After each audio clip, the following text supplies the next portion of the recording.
Hvers vegna þú á móti mögulegri inngöngu Íslands í Evrópusambandið? Andstaða mín við aðild að Evrópusambandinu byggist fyrst og fremst á því að ég vil ekki að æðsta dómsvald og löggjafarvald færist úr landi til alþjóðlegra stofnana. Ef við myndum ganga í Evrópusambandið þá væri Hæstiréttur ekki æðsti dómstóll landsins heldur dómstóll ESB. Dómstóll ESB dæmir á grundvelli Evrópuréttar en ekki landsréttar eða Íslandsréttar. Sem myndi þýða það að íslensk lög myndi þurfa að víkja fyrir reglugerðum og tilskipunum Evrópusambandsins. Jafnvel íslenska stjórnarskráin þurfti að víkja fyrir reglugerðum og tilskipunum Evrópusambandsins. Og það er mjög ósættalegt. Þetta eru meginreglur sem eru ófrávíkjanlegar og rótgrónar í Evrópurétti.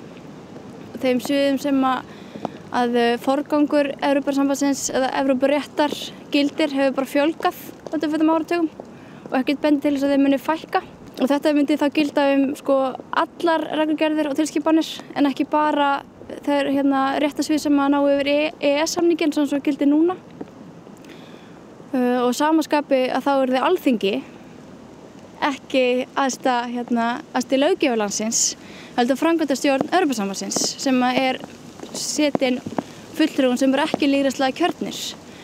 Og framkvæmdastjórnin sendir svo lagafrumvörpin til Evrópuþingsins sem hefur raun bara neitunarvald og það eru þjóðkjörnu fulltrúar. Ísland hefði í besta falli einn fulltrúa í framkvæmdastjórninni, hefði örfáa fulltrúa af 750 í Evrópuþinginu sem raun valdalaust, sem þýðir það heilt yfir að Ísland myndi hafa mjög takmarkaða möguleika til þess að hafa áhrif á löggjöf sem að við myndum síðan neyðast til að taka upp og fara eftir. Það ógæfilegt fyrirkomulag að fela stjórnvald í hendur á hópi sem valinn af öðrum hópi, sem svo valinn af enn öðrum hópi og sá hópur sækir umboð sitt til ótal margra aðila sem svo aftur sækir umboð sitt til ótal margra einstaklinga og allir, eða nánast allir í þessari keðju eiga sameiginlegt að hafa lítil sem engin tengsl við Ísland og vera í raun og veru slétt sama það hvort að Ísland flýtur eða sekkur. Þá á það að líta að Evrópusambandið hefur margsinnis lýst því yfir, bæði Evrópuþingið og valdamenn í Evrópusambandinu og svo það líka meitlað í Lissabon-sáttmálann að sambandið muni í framtíðinni sinna hagsmunum sínum með hervaldi og það kann að vera að einhverjum þykir það skynsamlegt að lyfta undir atvinnulyf í einhverju sveit á Íslandi með því að skrúfa saman sprengjur fyrir Evrópusambandið nú eða taka við brottfalli úr framhaldsskólum á Íslandi með því að fylla Evrópuherinn en ég ekki vafi það að það afar slæmt fyrirkomulag og slæmt fyrir íslenskt samfélag. Almennt séð þá frjáls verslun mjög heppilegt fyrirkomulag en sú hugmynd að til þess að stunda frjálsa verslun þurfi þjóðir að gangast undir löggjöf hverjar annarar í raun og veru mjög furðuleg. Ekki datt neinum í hug að gera það þegar að samið var frjálsa verslun við Kína og ég hugsa að Bandaríkjamönnum mun ekki detta í hug að gangast undir löggjöf Evrópusambandsins þegar þeir semja frjálsa verslun við Evrópu. Evrópusambandið hefur á undanförnum árum og áratugum verið að þróast alltaf meira og meira frá því að vera ríkjasamband í átt til þess að vera í raun ofur miðstýrt sambandsríki. Þannig að við inngöngu myndum við afhenda frá okkur fullveldið og forræði yfir okkar dýrmætu náttúruauðlindum.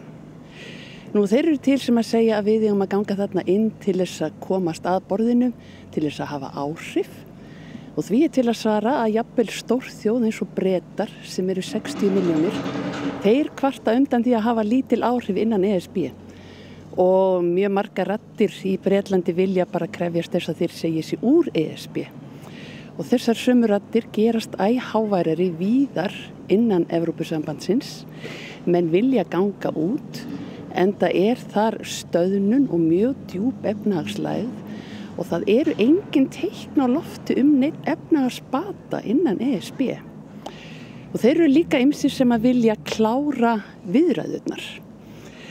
Og því til að svara að ef við værum í samskonar samningaviðræðum og Noregur átti við ESB á sínum tíma, þá væri það sjálfsagt mál. En staðreyndin er svo að Evrópusambandi stundar ekki slíkar samningaviðræður lengur. Það breyttist við upptöku Lissabonsáttmálans. Núna sækja ríki inngöngu og við það fer í gang aðlögunarferli þar sem að umsóknarríki aðlaga sig í áföngum að öllu regluverki ESB. Nú hjá okkur strandaði þetta á sjávarútvegs- og landbúnaðarkaflanum. Við komumst ekki lönd né strönd vegna þess að Evrópusambandi veitir engar varanlegar undanþágur í veigamiklu málum. Þeir hafa veitt varanlegar undanþágur í smá málum sem skipta Evrópusambandið engu máli í efnahagslegu tilliti. Þeir veittu Svíum undanþágur varðandi munntóbak, Dönum vegna sumarhúsa og Möldubúar fá að veiða eitthvað af skrautfiskum áfram, en í stóru og veigamiklu og þýðingamiklu máli eins og íslenskri fiskveiðilögsögu, þar er enga varanlega undanþágu að fá. Þetta segir Evrópusambandi sjálft og þess vegna segi ég nei við ESB. Sko, þegar ESB aðild að ræða, þá verðum við að hafa í huga að Evrópusambandið er ekki eins og hver önnur alþjóðasamvinna sem gott og gagnlegt getur verið að taka þátt í. Evrópusambandið er fyrst og fremst að breytast í miðstýrt stórríki sem dregur til sín völd og áhrif frá aðildarríkjunum. Og þetta þetta megin kjarni málsins að við eigum ekki heima í þessu stóra ríki með öllum þessum voldugu þjóðum sem þar eiga að vera. Þarna eru kannski 5-6 ríki langvoldugust, það er Þýskaland umbreytt, Frakkland, Bretland, Pólland, Spánn og Ítalía. En litlu ríkin ráða litlu. Það eru stóru ríkin sem ráða ferðinni og litlu ríkin verða bara að gera eins og þeir stóru segja. Og hvað á þá að segja dvergríkið Ísland sem er allra minnst af þessum ríkjum. Við verðum líka að hafa það í huga að vegna þess að sjávarútvegur og fiskiðnaður eru svo óhemju þung á meðtónum í efnahagslífi Íslendinga. Og líka vegna þess að Evrópusambandið tekur þennan atvinnuveg alveg út fyrir sviga og undir sinn hatt og meðhöndlar hann á allt annan hátt en alla aðra atvinnuvegi. Að þá er það miklu þungbærara fyrir okkur Íslendinga að ganga í Evrópusambandi heldur en nokkra aðra Evrópuþjóð. Við myndum í fyrsta lagi missa yfirráðin yfir mikilvægastu auðlind landsmanna og við myndum líka í raun og veru ekki geta gert fiskveiðisamninga við önnur ríki.